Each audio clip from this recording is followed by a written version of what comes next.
Shalom and welcome to another in our series of podcasts from Temple Beth a dynamic center for conservative Judaism in Los Angeles. This is a recording of Rabbi Avi Havivi's weekly Siddur class. Just to review where we're at, this has morphed into a class in Jewish theology, or more properly, Jewish theologies, different ideas about God. We had a long series of looking at different ideas about God in the Tanakh, in the Bible, and now we're in a long series about ideas about God in Rabbinic Judaism. Rabbinic means Talmudic, Midrashic Judaism, the Judaism evolved by the rabbis, the sages, Chazal, in late antiquity, the era of the Mishnah and the Talmud. And we've been looking at different passages, and I think I have two more topics to cover that people may or may not find, you may or may not find that it speaks meaningfully to you, but I feel obliged to cover them just for the sake of thoroughness, because I think they're really important ideas in Rabbinic Judaism. One is the ideas of reward and punishment, and the idea is the afterlife, which some of us said we were taught Judaism is vague on, but Rabbinic Judaism is not at all vague on the afterlife. So we're going to talk about reward and punishment and the afterlife, these ideas in Rabbinic Judaism. We'll talk a little bit about how these ideas filter into the Siddur. We certainly will talk, when we get to talk about modern theologians, we'll talk about how some modern thinkers have difficulty with some of these classical ideas. But I think it's important to know what the classic ideas are and kind of, honor them honestly by saying that they're there, whether we like them or not. So I'm going to start with reward and punishment. Okay. That's what we're going to do. So the sages definitely believe in reward and punishment. And as with many of the rabbinic ideas, they are building on the foundation of biblical ideas. So the Bible is pretty clear that there is reward and punishment, and there is an evolution of how this is understood. So the classic formulation in Exodus, when God passes before Moses, Hashem el Rachum v'Chanun, right? God is merciful and kind, and therefore God rewards families to 1,000 generations if they do good, if people do good. And if people do bad and they're punished, God punishes only for 4 generations, right? So there clearly is punishment that's visited on children, grandchildren, great-grandchildren. The sages, Chazal, obviously didn't like that part, and so they cut this. When we say Hashem el Rachum v'Chanun, they cut it right at the word v'nakeh, which means they get the passage to mean exactly the opposite of what it means. It says God is forgiving. So that's one biblical idea. God punishes down to the 3rd or 4th generation.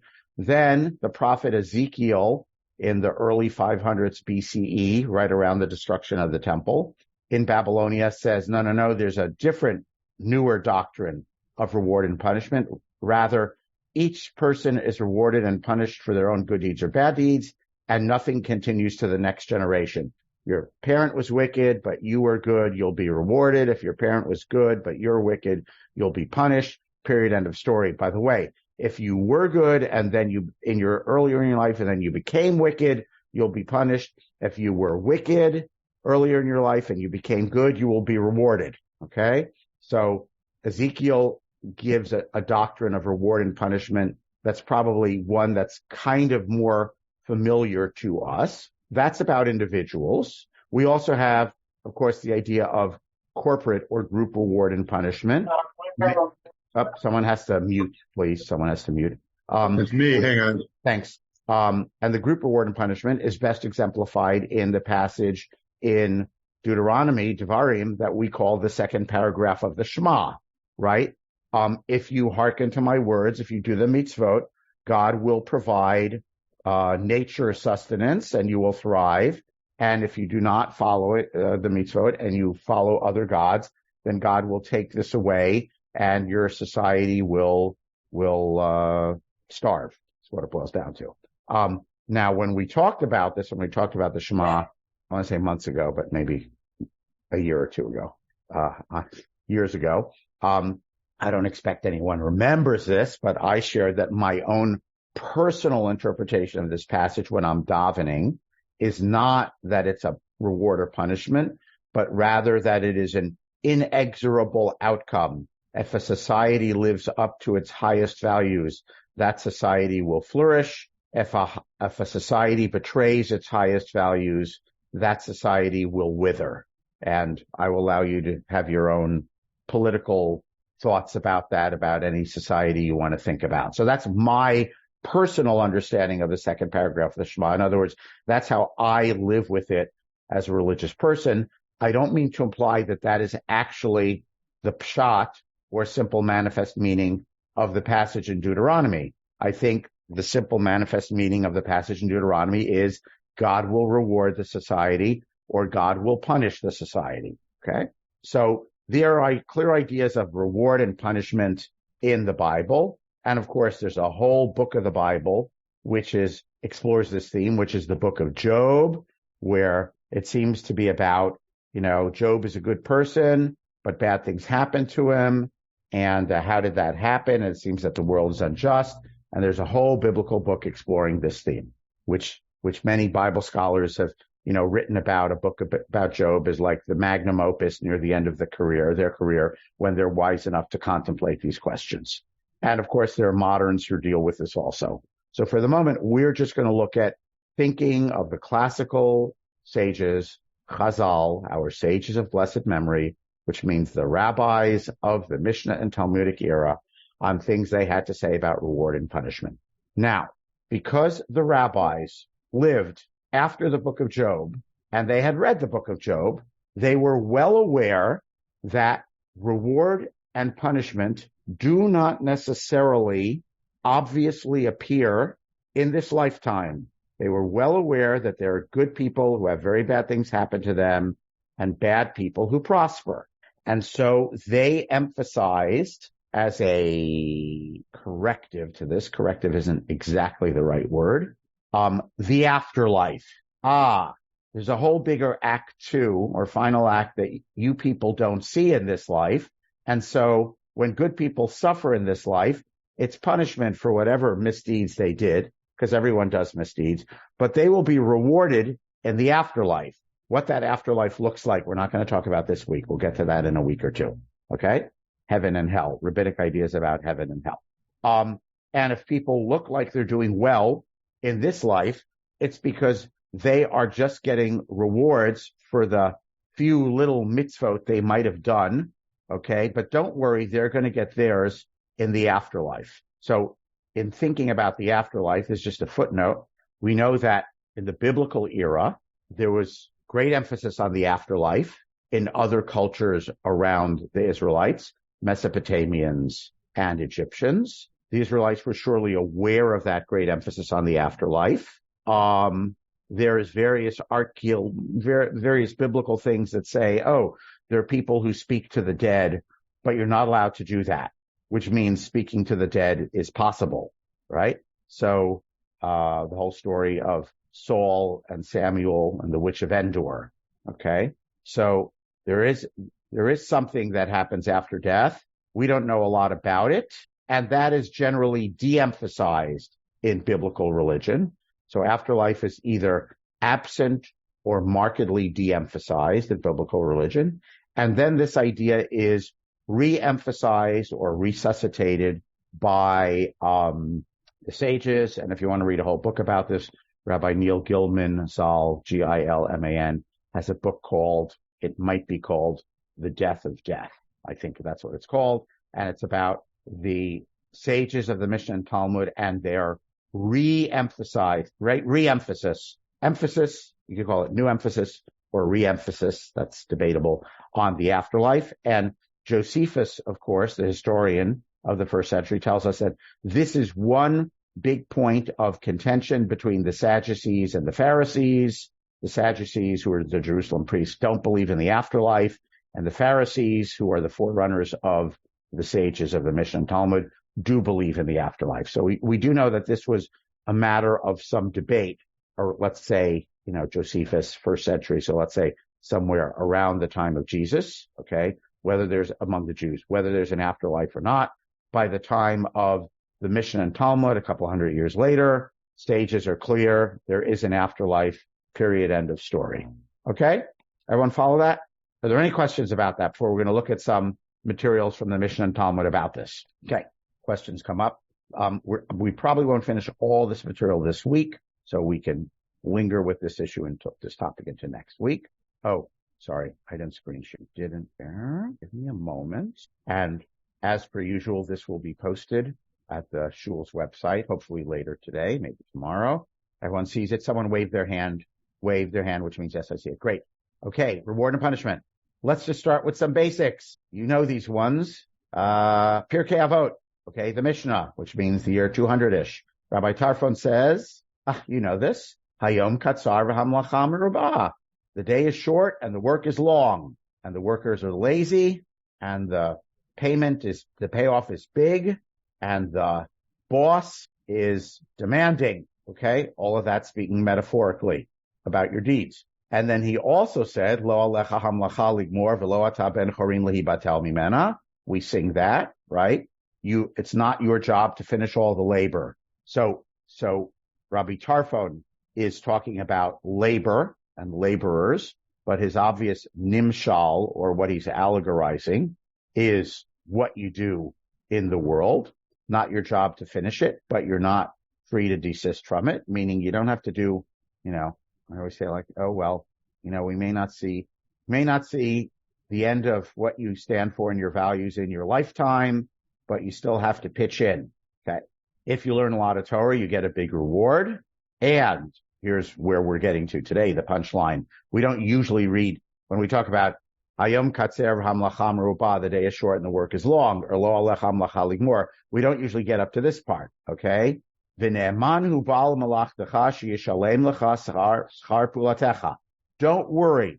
The boss will pay your wages, right?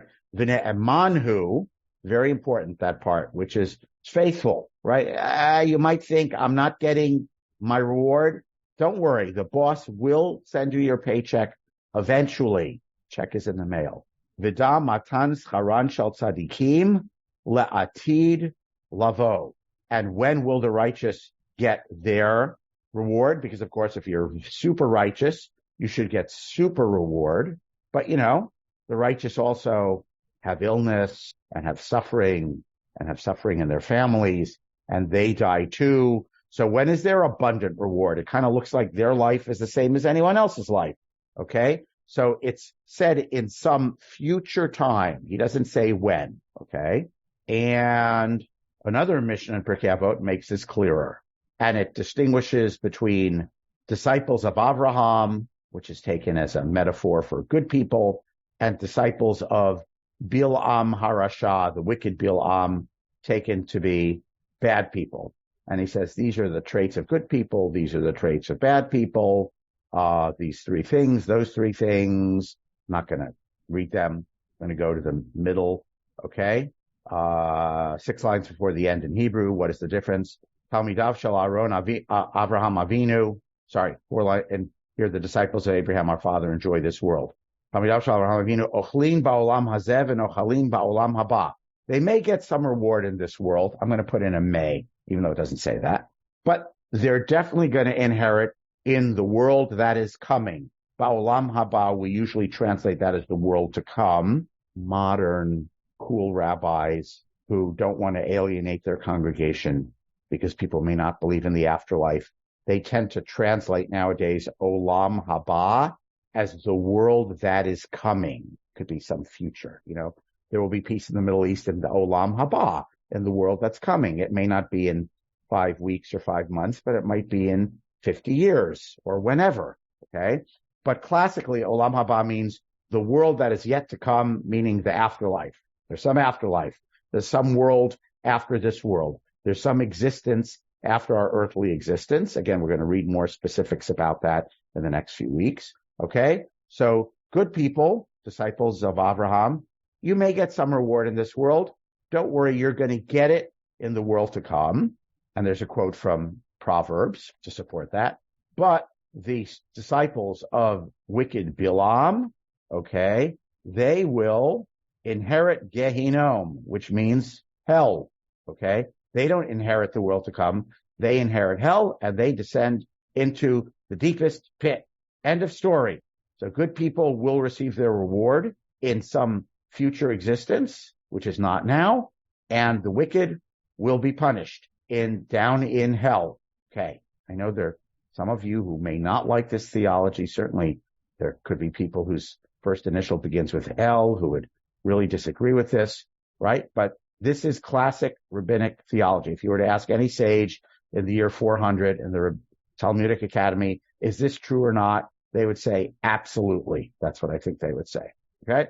And then the Babylonian Talmud, there's a whole thing about a metaphor about a tree, and the righteous are like a tree standing in a pure place, a place of ritual purity, a zone of ritual purity, no contamination. And its branches are hanging over an impure place. Okay.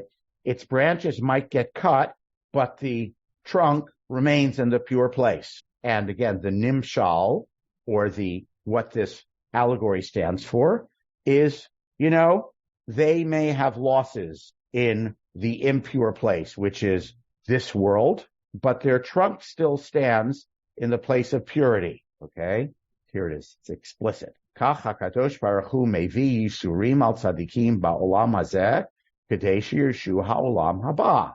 The Holy One, blessed be He, brings afflictions upon the righteous in this world, parentheses explanation, to cleanse them of their few sins. He makes them suffer. That's not in the English translation here from Sefaria.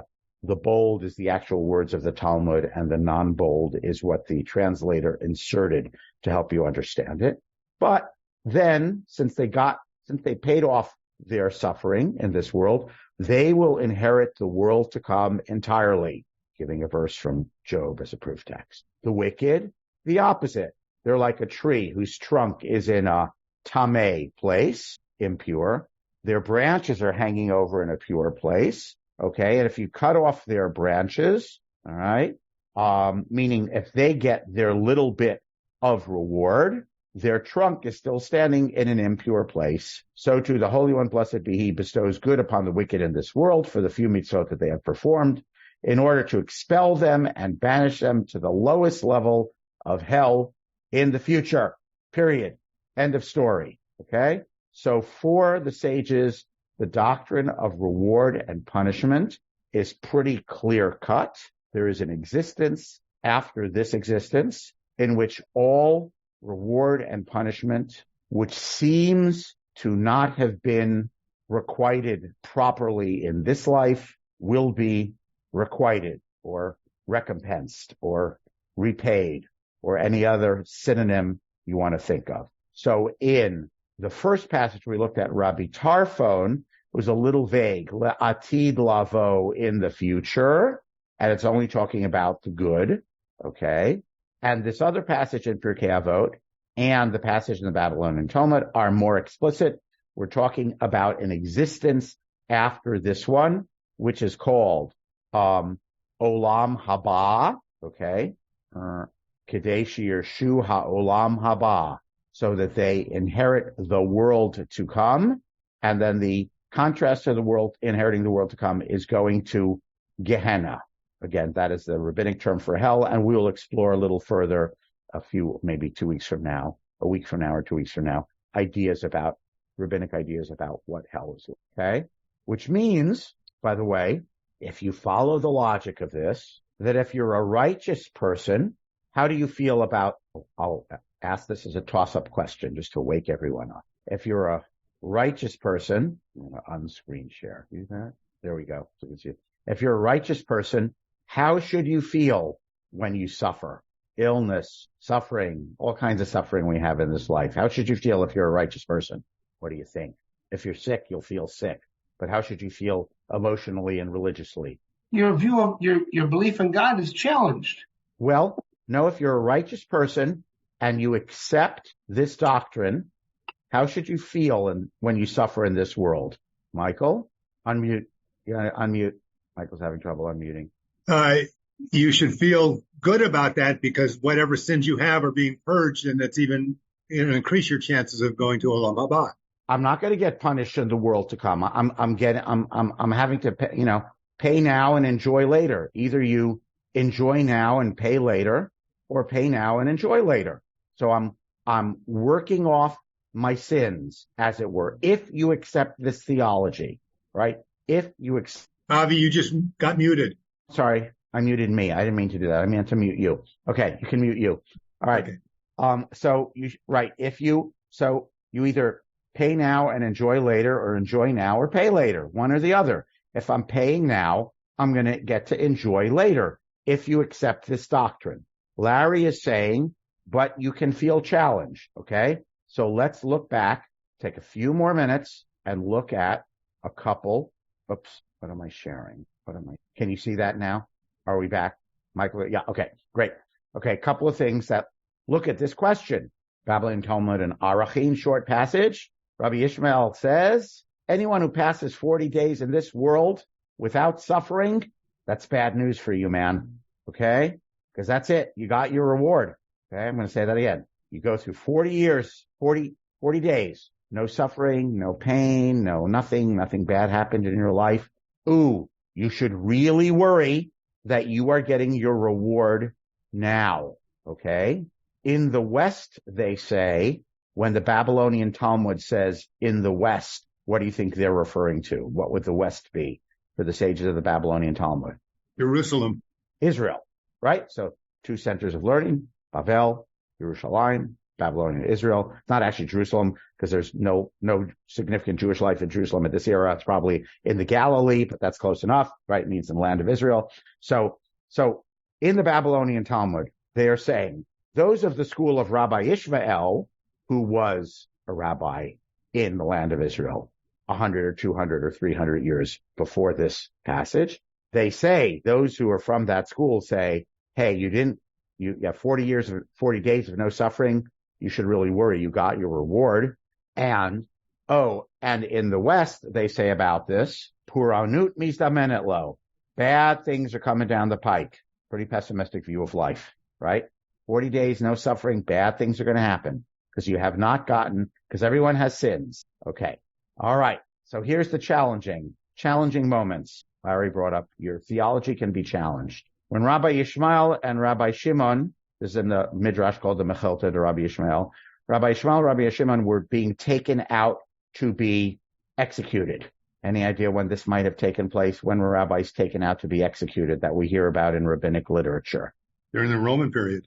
Yes, specifically the 10 martyrs, which is in the wake of the Bar Kokhba rebellion, meaning the 130s of the Common Era, right? When we have the Eila Ezkara, that piyut about martyrdom, and Yom Kippur Musaf in shuls that do more traditional davening.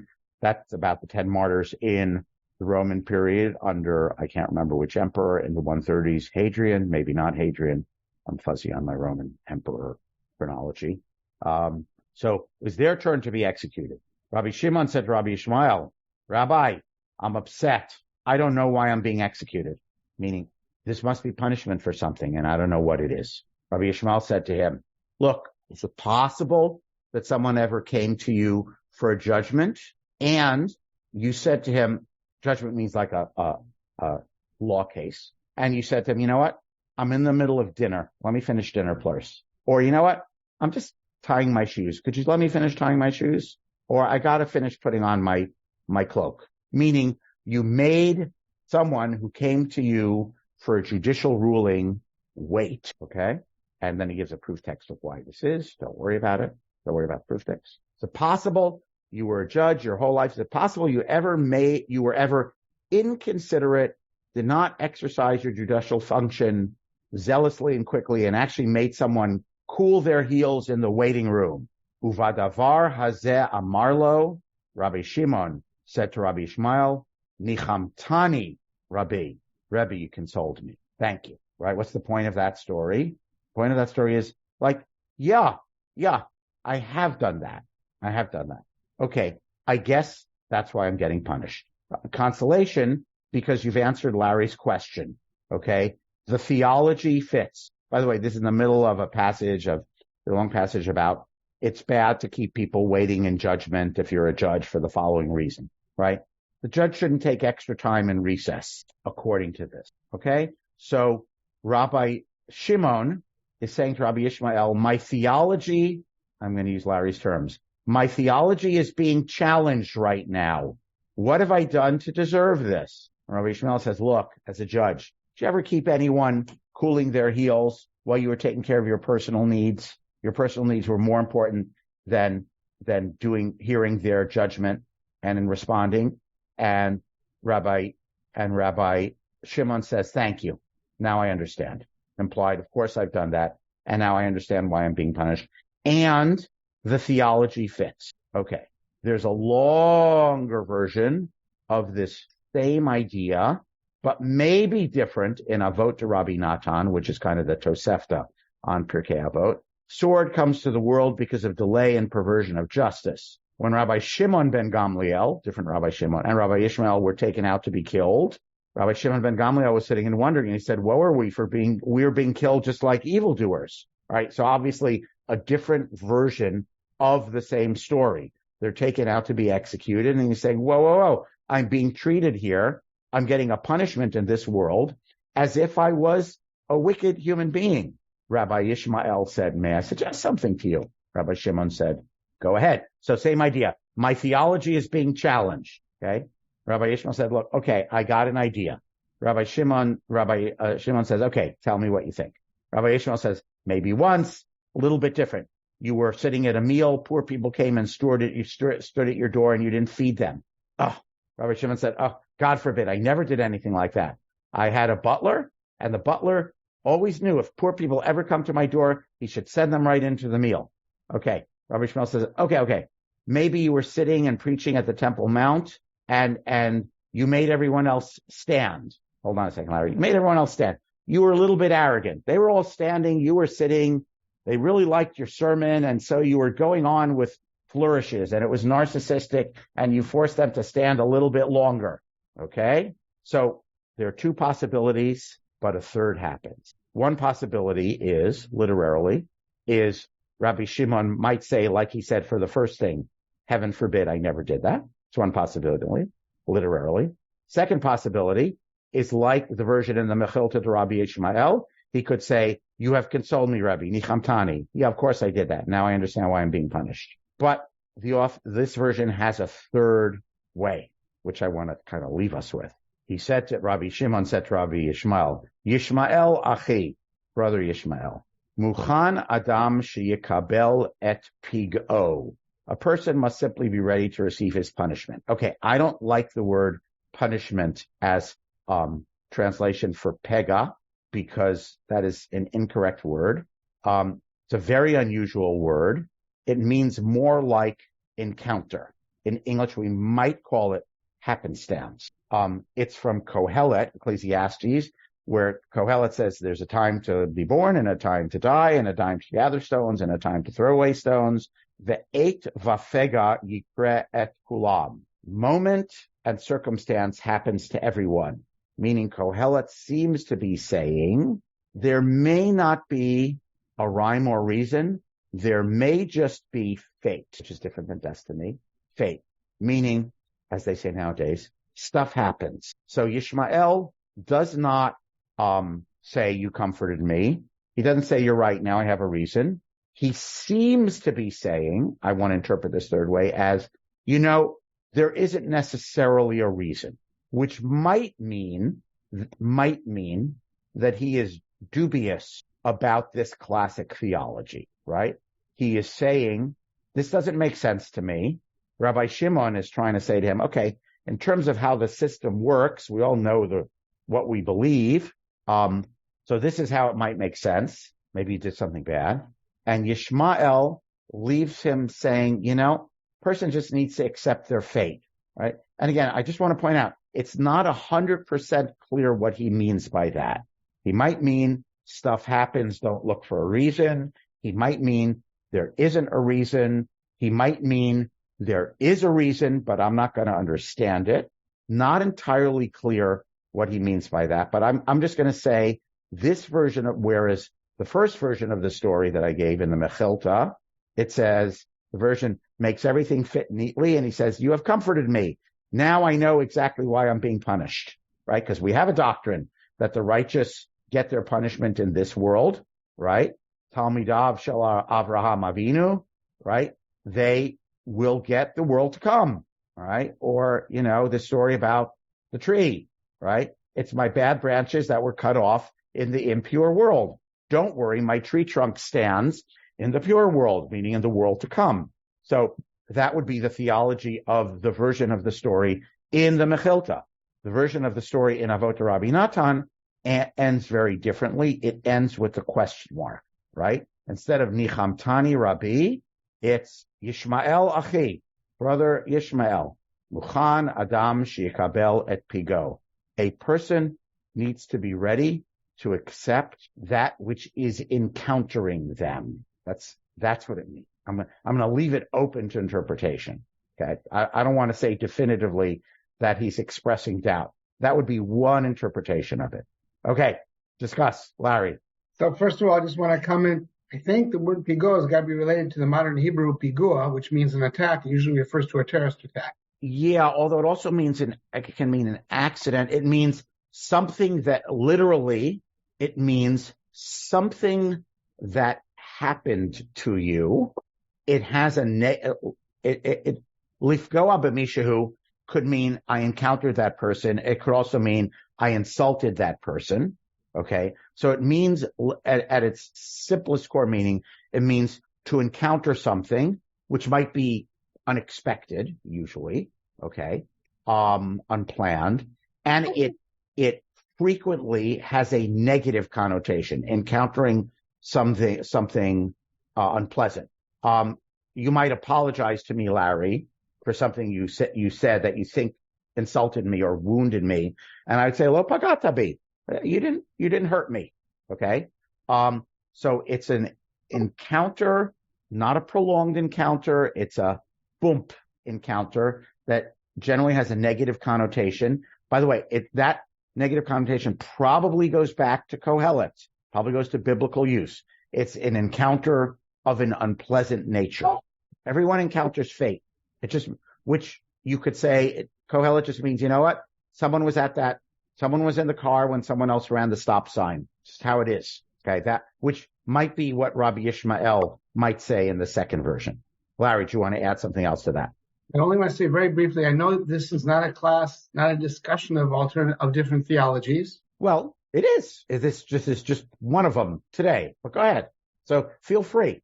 Well, I really wish there would be an opportunity for us, including you in particular, to engage in this more openly. So maybe you want to think about scheduling that. So here's the one thing I want to say today. I've scheduled it. We're going to do, after rabbinics, we're going to do medieval philosophy. We're going to do medieval mystical, and then we're going to do modern. Good. Promise. Okay. God willing. Right. So here's my comment for today. Yeah. About what we discussed, which is all very interesting. I enjoy studying about it, and I'm really glad that we don't have a catechism in Judaism, because I'd have I wouldn't have a difficult time. I'd be gone. But the point I want to make is this reminds me of what happened in astronomy with the epicycles and how they took the astronomy of Ptolemy and Copernicus and tried to make it fit the evidence as they put these epicycles. If you don't remember that stuff, it's okay. They changed the theory to try to make it fit the facts until finally a new theory came along, which explained why the planets move like they did. And it wasn't that the planets revolved around the Earth, but that the Earth was revolving around the sun with the planets. But this is... Go ahead. I was going to say, these are the rabbis trying to make their theology fit the facts of life. Correct. And they could have very easily said, you know what? Our theory is wrong, but they couldn't do that. But I can. Right. I'm not sure they could have easily done that, by the way. So, and by the way, this happens, whether it's, I assume, in physics, astronomy, or in theology, more than once. So the book of Job is one attempt to say the theory doesn't work, okay? In response, and again, this is what Neil Gilman would say, Rabbi Gilman, in his book, The Death of Death, which is what I think it's called. Right? the book of Job is, the Bible says good people get rewarded, bad people get punished. The book of Job says doesn't work. It has its answer, which we're not going to talk about because we're not going to talk about the book of Job, right? The rabbis say not a good enough answer. Better answer, there's a world to come. There's a next act where everything is reconciled. And what you're saying is there may be theologians after that who say, no, I don't buy that answer. Okay. By the way, I would like to point out, I just want to point out that there are many Jewish human beings on the planet today for whom this is an acceptable answer.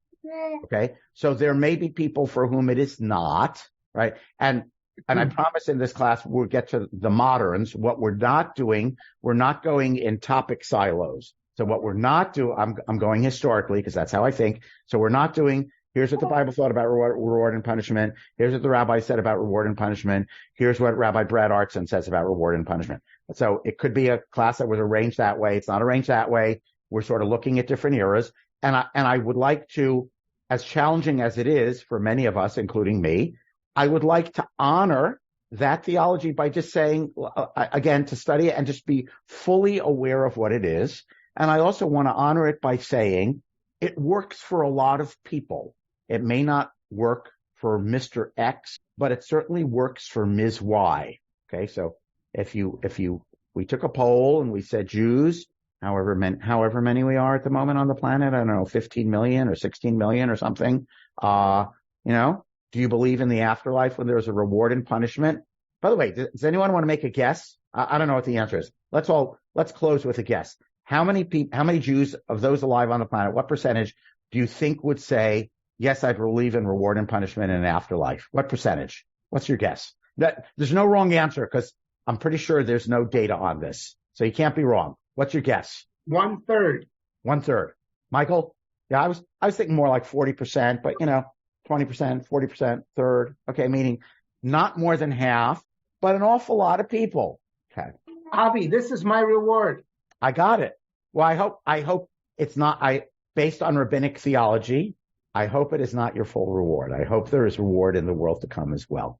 Okay. So let's all hope for reward in this world and reward in the world that is coming, and pray for world peace. Stay healthy. God willing, I will see you all next week.